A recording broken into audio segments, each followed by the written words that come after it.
This is just good business. Commerce Secretary Gina Raimondo is a fast-rising star in the Democratic Party, enforcing large parts of our tough China trade policy while working to create millions of new jobs here in the U.S. We allowed manufacturing in this country to wither on the vine in search of cheaper labor in Asia, cheaper capital in Asia, and here we are. It's pretty well hidden, isn't it? Yeah, it's all overgrown. If you didn't know how to get here, you wouldn't easily stumble across it. On the windswept island of Alderney, the Nazis operated concentration camps on British soil. Decades later, the British government is investigating how many people were killed here.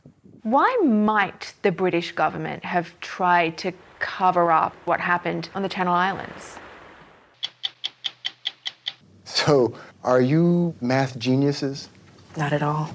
How did these high school students prove an ancient mathematical equation that was thought to be impossible for 2,000 years? We start with just a regular right triangle where the angle in the corner is 90 degrees.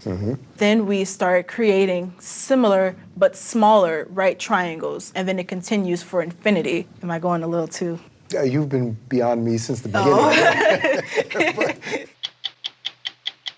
I'm Leslie Stahl. I'm Bill Whitaker. I'm Anderson Cooper. I'm Sharon Alfonsi. I'm John Wertheim. I'm Cecilia Vega. I'm Scott Pelley. Those stories tonight on 60 Minutes.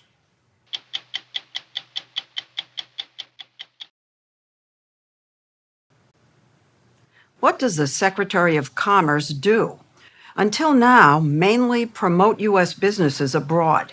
It had not been a high-profile job till Gina Raimondo turned the second-tier agency into a center of job creation, manufacturing, and national security.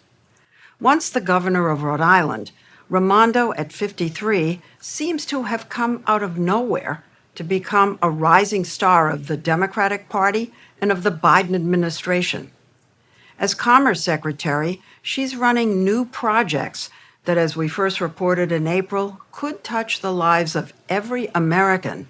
And she's helping lead the expanding Cold War with China and confront Russia's aggression in Ukraine. The battlefield for both those conflicts is technology. If you think about national security today, in 2024, it's not just tanks and missiles, it's technology. It's semiconductors, it's AI, it's drones. And the Commerce Department is at the red-hot center of technology. And at the red-hot center, a global chip war that ramped up, says Gina Raimondo, when Russia invaded Ukraine. The Commerce Department stopped all semiconductor chips from being sold to Russia. Every drone, every missile, every tank has semiconductors in them. And you know, Leslie, you know we're being effective because shortly after we started that work, we heard stories of the Russians taking semiconductors out of refrigerators, out of dishwashers, out of breast pumps, getting the chips to put them into their military equipment. However, the Russians are now working their way around this. They are. Successfully, and they're doing better in the war probably because of this. You are right in what you say. But, she says, it's absolutely the case that our export controls have hurt their ability to conduct the war, made it harder, and we are enforcing this every minute of every day, doing everything we can. These are some of the enforcers. We should talk about our controls on Russia. Raimondo's team at Commerce that monitors and polices the ban on any company in the world from selling products with American chips in them to Russia. But not just Russia. I've made sure that the most advanced American technologies can't be used in China. The Chinese warn that these export controls could trigger an escalating trade war. Trade with China accounts for 750,000 U.S. jobs. And if trade ends, we lose those jobs. We want to trade with China on the vast majority of goods and services. But on those technologies that affect our national security, no. Those advanced chips are in consumer goods. Banks use them, hospitals. This is going toward products that are made for civilian use. Yeah, well, they also go into nuclear weapons, surveillance systems, and we know they want these chips and our sophisticated technology to advance their military. Her toughness has made her a target in China, where fake ads have her promoting the new Chinese-made smartphone. Last year, the government in Beijing hacked her email, and when she was in China, on a trip ironically to improve relations, the tech company Huawei introduced that new smartphone with an advanced Chinese-made chip. It was kind of in your face, as if to say, look at the chip that we have. And it was a pretty good high-level chip, right? Well, I have their attention, clearly. And they've gotten yours. Well, what tells me is the export controls are working, because that chip is not nearly as good. It's years behind what we have in the United States. We have the most sophisticated semiconductors in the world. China doesn't. We've out-innovated China. Well, you mean Taiwan. Fair. While American tech companies design the world's most advanced chips, none are actually made in the U.S. 90% of them come from Taiwan, and they are key to the future of U.S. military weaponry. And China, from time to time, threatens, the wolf, to invade Taiwan, and some people say the whole reason is to get their hands on those chips. That's a problem. It's a risk. It makes us vulnerable. The problem of our outsourcing production goes way beyond high tech, with millions of American workers having lost their jobs that went overseas, something Raimondo knows firsthand, growing up as the youngest child in an Italian-American family in Rhode Island. This is the old Bulova watch factory where my dad worked for almost 30 years. Her dad lost his job when Bulova abandoned the factory in 1983 and moved its operations to China. It's hard for you to imagine it now as you look around here, but this was a bustling place. They had 1,000 people working here, food trucks on the sidewalk, an electroplating shop there, a tool and die shop there, and now this is what you have. And how old were you? I was in 6th grade, but I saw the toll it took on my dad and my family. And that influenced her career choices, from when she studied economics and played rugby at Harvard. So this is my office. To when she left a high-paying job as a venture capitalist to run for public office in Rhode Island. This was the day that I was sworn in as state treasurer. And those are my parents. That was my dad. That's your dad? Super proud of me. The man who worked at Bulova? The man who worked at Bulova, the man who taught me about manufacturing, taught me that a job is about your pride, ability to take care of your family, not just a paycheck. Married with 2 children, Raimondo, a Rhodes Scholar and Yale Law School graduate, was elected the state's first female governor in 2014 as a moderate, pro-business Democrat. Liberals in your party, this is a quote, look upon you as a sellout to big business. I think that's ridiculous. I hold businesses accountable as much as anyone. When I tell them they can't sell their semiconductors to China, they don't love that, but I do that. In late 2020, President-elect Joe Biden called her about leading the Commerce Department, which till then managed without much fanfare or headlines a mishmash of agencies and assignments ranging from monitoring the weather to measuring the level of contaminants in household dust. So one day, President-elect Biden calls you and said, "What about being Commerce Secretary?" And you heard that and thought... Truthfully, initially I thought, what does the Commerce Secretary do? Yeah. And then the President-elect said to me, come, I want you to work with me to help rebuild American manufacturing. And I called my brother, my big brother, and he said, Gina, Dad would be so proud. You gotta do it, you gotta do it. And that was it. Once at Commerce, she began to lean on Congress This is just good business. to fund her new programs with $100 billion, including $50 billion for the bipartisan CHIPS Act that she is now dispensing to reduce America's reliance on Taiwan. It's a huge day for the entire country. In March, in Arizona, she announced her first award for making leading-edge chips in the U.S. to Intel. We are announcing our intention to invest $8.5 billion in Intel, America's champion semiconductor company. Intel intends to construct and modernize facilities in Arizona, New Mexico, Oregon, and Ohio. She's made other big awards totaling more than $20 billion, including one to Taiwan-based TSMC and another to the South Korean company Samsung to make the world's most advanced chips in Arizona and Texas. Raimondo is also spreading her largesse elsewhere in the country with another huge initiative, the Internet for All program. We went with her to a Corning factory in North Carolina, the world's largest manufacturer of fiber optic cable. You're looking at fiber on these spools, all different colors. What's inside of there is actually one of the most precise products ever manufactured by man. Wendell Weeks, chairman and CEO of Corning, is expanding production to make some of the 10 million miles of new cable that's needed to connect the 24 million Americans living mostly in rural America who don't have access to high-speed internet.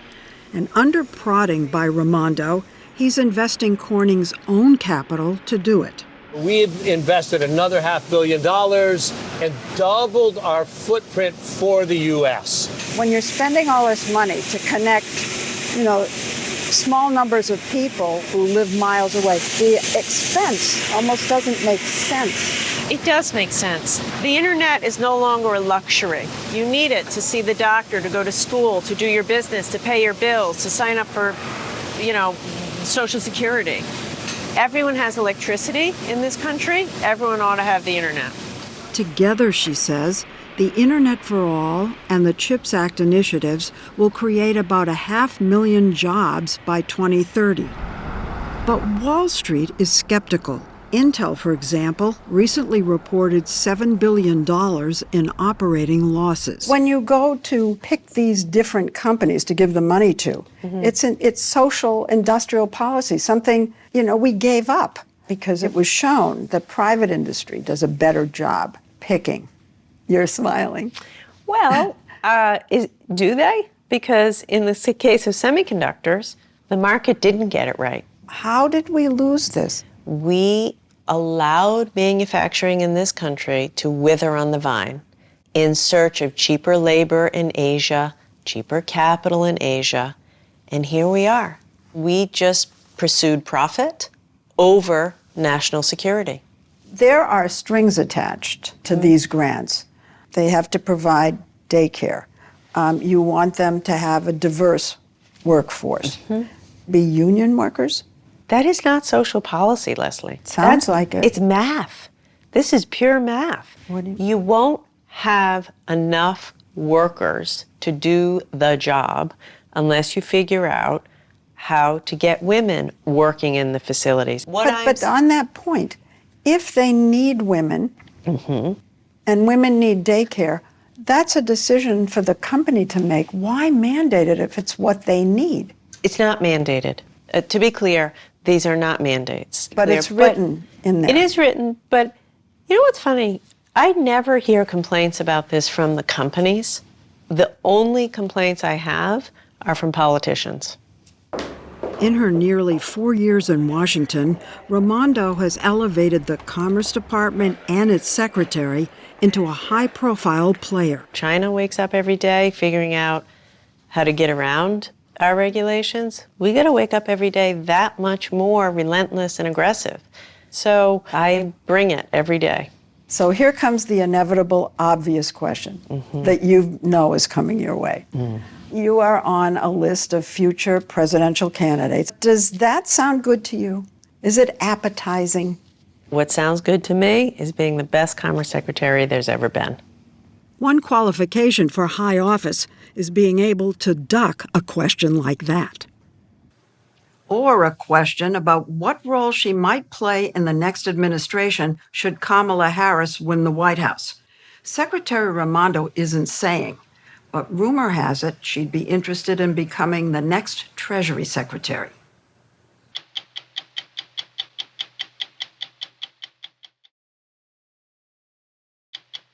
Now, Holly Williams on assignment for 60 Minutes. The names Auschwitz, Bergen-Belsen and Buchenwald are infamous as the scene of atrocities, concentration camps run by Adolf Hitler's notorious SS. But what you may be surprised to learn, as we were, is that 2 Nazi concentration camps were established on British soil in the Channel Islands, around 80 miles from the British mainland. The islands lie just off the coast of France, became possessions of the English crown around 1,000 years ago, and were occupied by Germany for nearly 5 years during World War II. We visited what remains of the camps this past winter, just before the British government completed a review of the death toll there, with findings that are hotly disputed. It's pretty well hidden, isn't it? Yeah, It's all overgrown. if you didn't know how to get here, you wouldn't easily stumble across it. And this was a sort of back entrance. There's not much left of the Third Reich's Lager Sylt concentration camp. On the windswept island of Alderney, about 3 miles long and 1.5 wide, nature is gradually swallowing up its crumbling concrete walls. And the camp's up here. These take you straight into the camp. Marcus Roberts is an Oxford-educated amateur historian who runs heritage tours. He spent years researching this forgotten chapter in British history. So undoubtedly, if you wanted to put a pin on the map, you could say this is where the Holocaust happened on British sovereign territory. When Germany invaded France in 1940, the British government calculated that the Channel Islands had no strategic value and gave them up without a fight. Nearly all of the residents of Alderney decided to evacuate before the German troops arrived. On the empty island, the Germans set up 2 concentration camps as well as labour camps. They brought in prisoners of war and forced labourers to build giant fortifications that still survive today, part of Hitler's Atlantic Wall to protect against Allied attack. A minority of them were Jewish. Others were from Russia, Ukraine, Poland and Spain.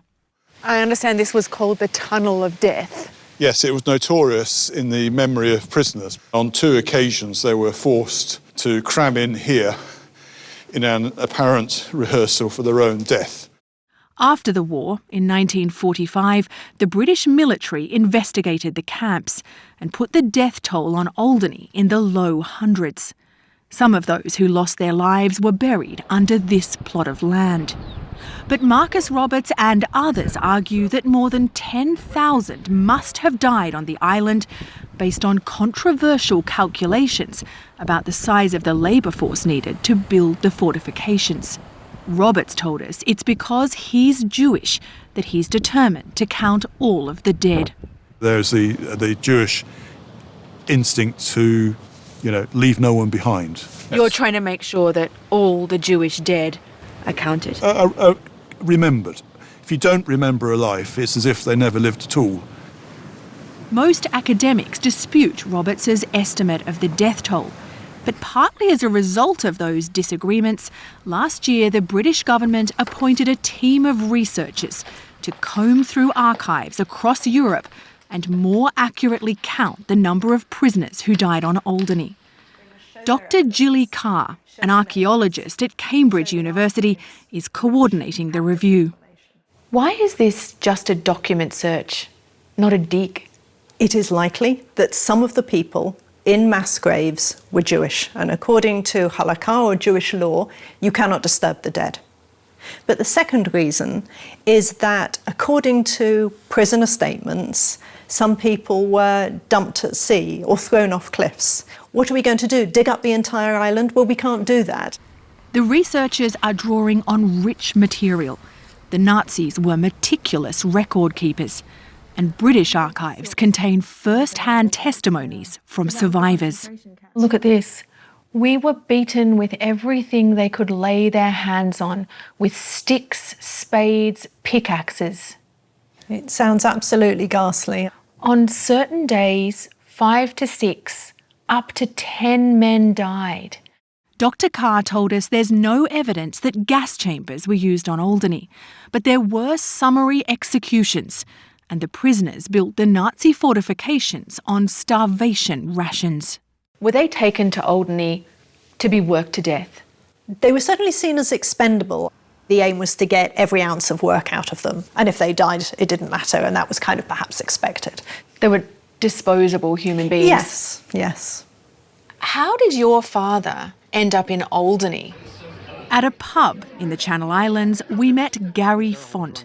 His father, Francisco Font, fought on the losing side in the Spanish Civil War, was arrested in France, handed over to the Germans, and sent to a concentration camp on Alderney.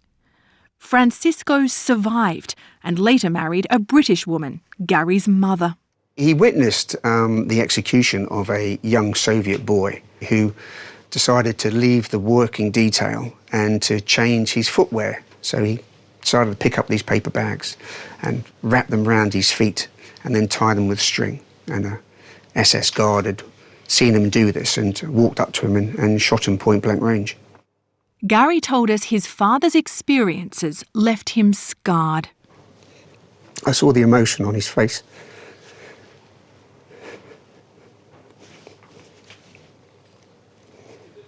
Yeah, it's a tough one. Do you think that emotion came from that he had survived the war in Spain and survived the camp here? Yeah, absolutely. It was the first time I realised, wow, this man has a deep-rooted emotion inside him that he could never get out. The British government's effort to get the truth out by recounting the dead was commissioned by Lord Pickles. Sir Eric Pickles! A former cabinet minister and now the UK's envoy for post-Holocaust issues. The figures vary, not by a few hundred, not by a few thousand, but by tens of thousands. So it was the controversy that prompted you to commission the review? Yes. It seemed to me that the sensible thing was, well, OK, let's do this in the open, let's do it fully transparent. He's also asked the researchers to put names to as many of those killed as they can. If you remember them as individuals, then it's another blow against Hitler. Hitler wanted to eradicate the memory of people. So this is kind of an ongoing fight against Hitler and his ideas. Hitler's evil hand still continues to affect Europe and to affect the world. But it's taken nearly 80 years for the British government to re-examine what happened on Alderney and to make its report public. The official British investigations in 1945 were classified for decades. And unlike the trials of Nazi officials in Nuremberg, the British authorities failed to prosecute a single German officer who worked on Alderney, even though many of them ended up in British prisoner of war camps. I mean, just to be clear, these are possible war criminals. The British government has gathered evidence against them, and they are in British custody. Yes, they are at this point, yes. A sort of slam dunk case. You'd have thought. That's led Marcus Roberts and others to claim that the British government tried to cover up the extent of the atrocities on Alderney. Dr. Carr told us that could be true, but one key document from the British War Office investigation that may explain why there were no prosecutions is missing. It could have been shredded decades ago as part of what do we need these files for anymore. But could it also have been shredded for more nefarious purposes? I have no idea.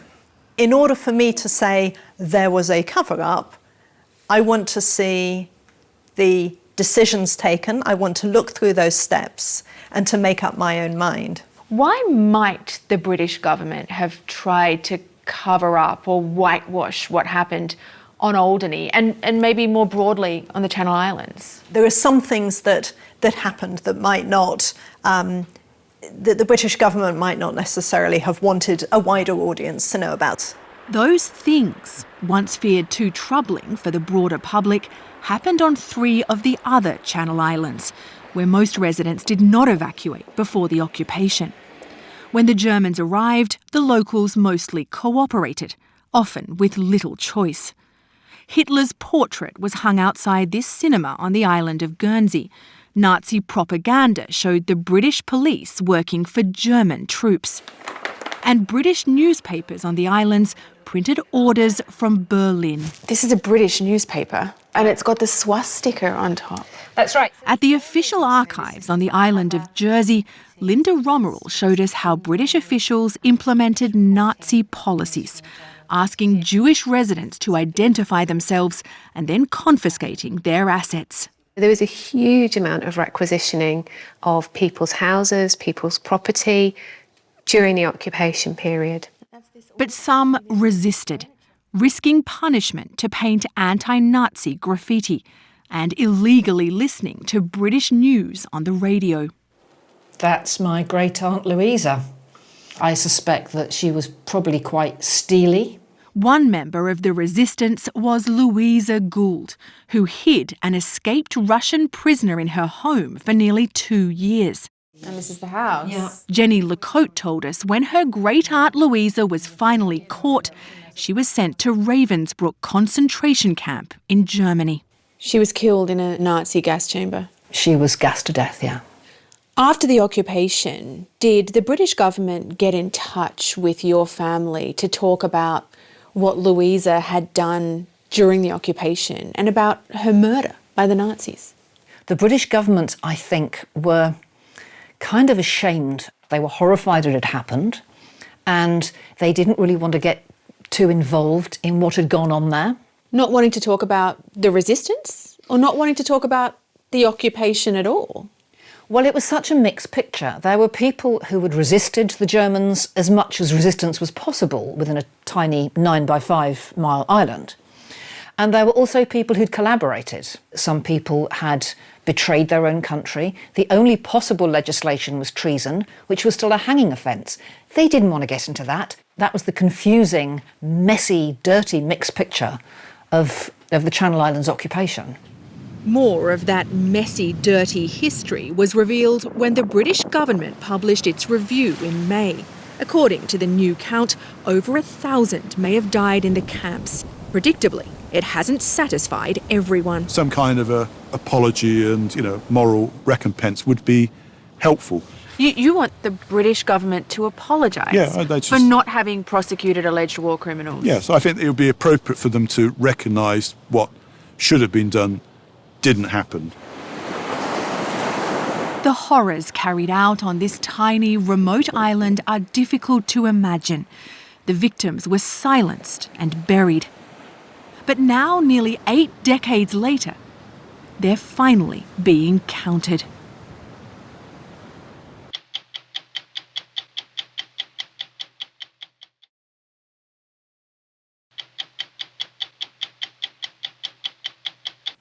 For many high school students returning to class this month, it may seem like geometry and trigonometry were created by the Greeks as a form of torture. So imagine our amazement when we heard 2 high school seniors had proved a mathematical puzzle that was thought to be impossible for 2,000 years. We met Kelsey Johnson and Nakiah Jackson at their all-girls Catholic high school in New Orleans. And as we first reported this past spring, we expected to find 2 mathematical prodigies. Instead, we found at St. Mary's Academy, all students are told their possibilities are boundless.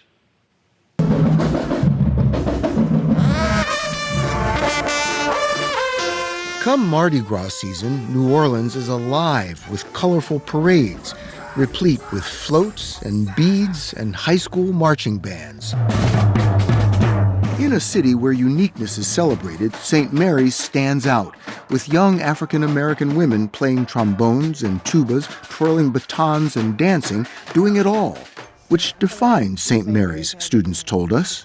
Junior Christina Blasio says the school instills in them they have the ability to accomplish anything. That is kind of a standard here, so we aim very high. Like our aim is excellence for all students. The private Catholic elementary and high school sits behind the Sisters of the Holy Family Convent in New Orleans East. The academy was started by an African-American nun for young black women just after the Civil War. The convent still supports the school with the help of alumni. In December 2022, seniors Nakaya Jackson and Kelsey Johnson were working on a school-wide math contest that came with a cash prize. I was motivated because there was a monetary incentive, because I was like, $500 is a lot of money, so I would like to at least try. Both were staring down the thorny bonus question. So tell me, what was this bonus question? It was to create a new proof of the Pythagorean Theorem, and it kind of gave you a few guidelines on how would you start a proof. The seniors were familiar with the Pythagorean Theorem, a fundamental principle of geometry. You may remember it from high school. A squared plus b squared equals c squared. In plain English, when you know the lengths of two sides of a right triangle, you can figure out the length of the third. Both had studied geometry and some trigonometry, and both told us math was not easy. What no one told them was there'd been more than 300 documented proofs of the Pythagorean Theorem using algebra and geometry. But for 2,000 years, a proof using trigonometry was thought to be impossible. And that was the bonus question facing them. When you looked at the question, did you think, boy, this is hard? Yeah. What motivated you to say, well, I'm going to try this? I think I was like, I started something, I need to finish it. So you just kept on going? Yeah. For 2 months that winter, they spent almost all their free time working on the proof. She was like, Mom, this is a little bit too much.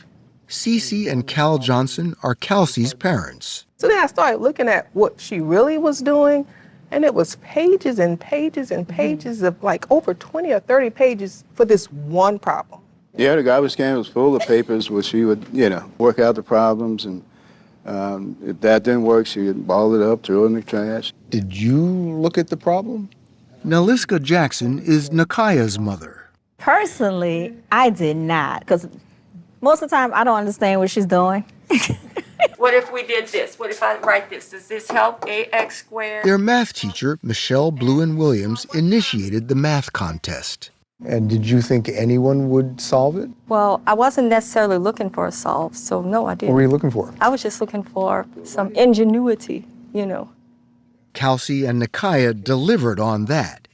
They tried to explain their groundbreaking work to 60 Minutes. Kelsey's proof is appropriately titled The Waffle Cone. So to start the proof, we start with just a regular right triangle where the angle in the corner is 90 degrees and the two angles are alpha and beta. Mm-hmm. So then what we do next is we draw a second congruent, which means they're equal in size. But then we start creating similar but smaller right triangles going in a pattern like this, and then it continues for infinity, and eventually it creates this larger waffle cone shape. Am I going a little too? You've been beyond me since the beginning. So how did you figure out the proof? Okay, so we have a right triangle, 90-degree angle, alpha and beta. Then what did you do? Okay, I have a right triangle inside of the circle, and I have a perpendicular bisector at OP to divide the triangle to make that small right triangle. And that's basically what I use for the proof. That's the proof. That's what I call amazing. Well, thank you. There had been one other documented proof of the theorem using trigonometry by mathematician Jason Zimba in 2009, one in 2,000 years. Now, it seems, Nakaya and Kelsey have joined perhaps the most exclusive club in mathematics. So you both independently came up with proof that only used trigonometry. Yes. So are you math geniuses? I think that's a stretch. if not genius, you're really smart at math. Not at all. To document Kelsey and Nikaya's work, math teachers at St. Mary's submitted their proofs to an American Mathematical Society conference in Atlanta in March 2023. Well, our teacher approached us and was like, hey, you might be able to actually present this. I was like, are you joking? But she wasn't. So we went, I got up there, we presented, and it went well, and it blew up. It blew up. Yeah. Yeah. What was the blow up like? Insane, unexpected, crazy, honestly. Today's story features two high school students, Kelsey Johnson and Nakia Jackson. It took millennia to prove, but just a minute for word of their accomplishment to go around the world. They got a write-up in South Korea and a shout-out from former First Lady Michelle Obama, a commendation from the governor, and keys to the city of New Orleans. Why do you think so many people found what you did to be so impressive? Probably because we're African American, one, and we're also women. So I think, and our age. Of course, our age has probably played a big part. So you think people were surprised that young African American women could do such a thing? Yes, definitely. I'd like it to actually be celebrated for what it is. Like, it's a great mathematical achievement. Achievement. That's a word you hear often around St. Mary's Academy. Kelsey and Nikaya follow a long line of barrier-breaking graduates. So good over The late queen of Creole cooking, Leah Chase, was an alum. So was the first African-American female New Orleans police chief, Michelle Woodfork. I sit before you And judge for the Fifth Circuit Court of Appeals, Dana Douglas. Math teacher Michelle Bluen-Williams told us Kelsey and Nikaya are typical St. Mary's students. They're not unicorns. Oh, no, no. If they are unicorns, then every single lady that has matriculated through this school is a beautiful black unicorn. You good? Pamela Rogers, St. Mary's president and interim principal, told us the students hear that message from the moment they walk in the door. We believe all students can succeed. All students can learn. It does not matter the environment that you live in. So when word went out that two of your students had solved this almost impossible math problem, were they universally applauded? In this community, they were greatly applauded. Across the country, there were many naysayers. What were they saying? They were saying, oh, they could not have done it. African Americans don't have the brains to do it. Of course, we sheltered our girls from that, but we absolutely did not expect it to come in the volume that it came. And after such a wonderful achievement, people have a vision of who can be successful. And to some people, it is not always an African American female. And to us, it's always an African American female. What we know is when teachers lay out some expectations that say, you can do this, kids will work as hard as they can to do it. Gloria Ladson Billings, professor emeritus at the University of Wisconsin, has studied how best to teach African American students. She told us an encouraging teacher can change a life. And what's the difference, say, between having a teacher like that and a whole school dedicated to the excellence of these students? So a whole school is almost like being in heaven. What do you mean by that? Many of our young people have their ceilings lowered.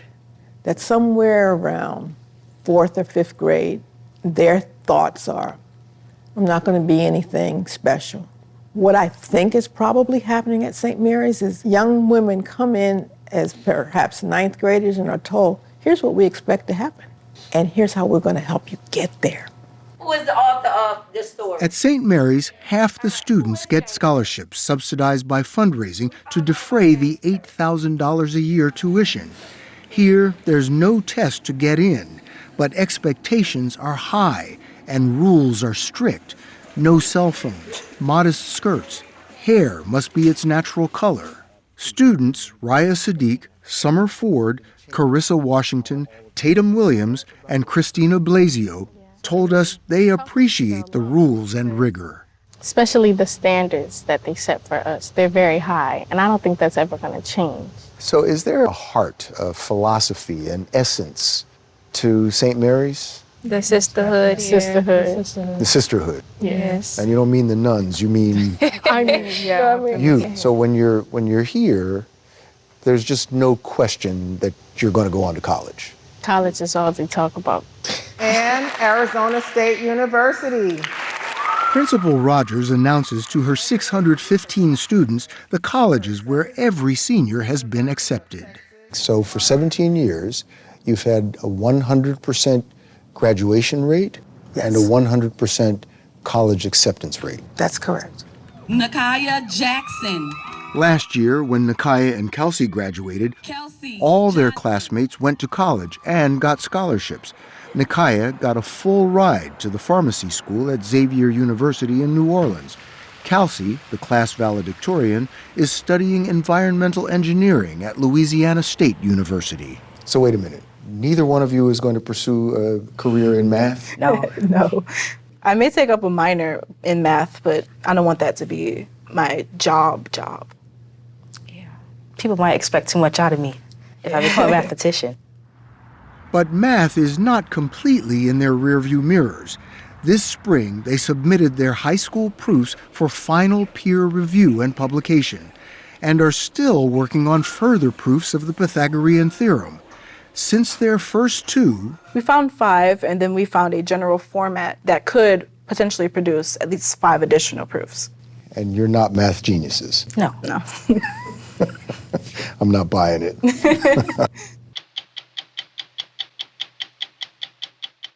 The inspiration for St. Mary's Academy. We continue to move forward with her vision. At 60minutesovertime.com.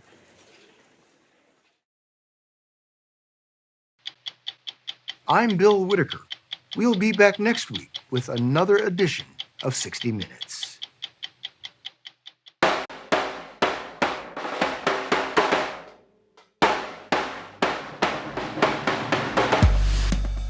So when you look out there and you see all that green, what do you think? I see money leaving America. Pure insanity. You're noticing mis and disinformation on your own social media. This is the world we're taking in, and we can make impacts and try to improve it. Is this a battle of rich versus poor? In part it is. Black versus white? In part it is. If you're not willing to protect a place like this, then what are you willing to protect?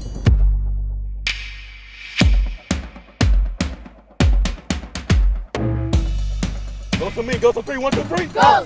Wow. I want a strong America. I want a proud America.